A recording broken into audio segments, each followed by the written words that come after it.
Bir adam ararmış iş. O almış satın gazete, bulmuş orada hani lazım iş hayvan bahçesinde. Gitmiş hayvan bahçesine, girmiş direktora da söylemiş ona. Ben buldum gazetede hani size lazımmış bir kişi. Direktor ona demiş oturunuz bakın dün bizde öldü maymun. Yeni maymun gelecek ta bir aydan sonra.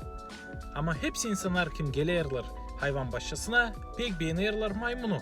Şimdi siz isterseniz gelmeye bize işe lazım bir ay kayıl olasınız işleme nice maymun.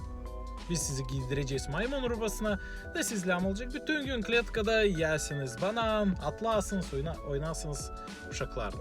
Bu adam düşünmüş, sayıklamış da kayıl olmuş işle parayı vermişler. Ertesi günü gelmiş işe, onu giydirmişler maymun arabasına da oça gitmiş işleme, yermiş banan, oynarmış uşaklarla. Öğlene kadar o bıkmış bu işe. Zere doymuş banana da çekitti atlama bir fidandan başka fidana. Ta uzağa insanlardan kaçma deyine. Da atlayarak o istemeyip de düştü yanlışlık kletkaya.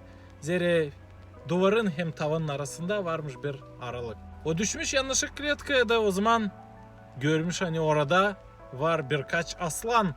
Bu adam pek korkmuş da çekitmiş bağırma adam sesinden unutup hani o lazım maymun gibi işlesin.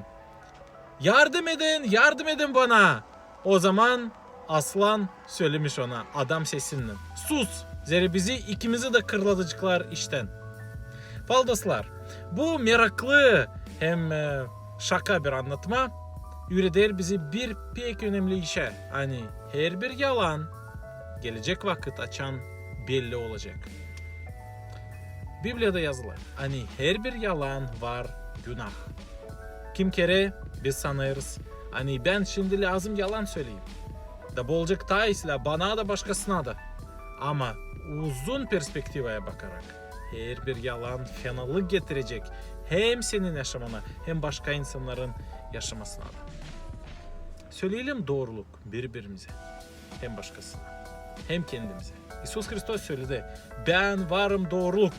Kim bilir Hristos'u halis doğruluğu o isteyecek her zaman söylemeye doğru başkasına da. Dostlar siz beğendiyseniz bu videoyu yazın komentarı, koyun like, yapın repost. Kalınız sağlıcakla.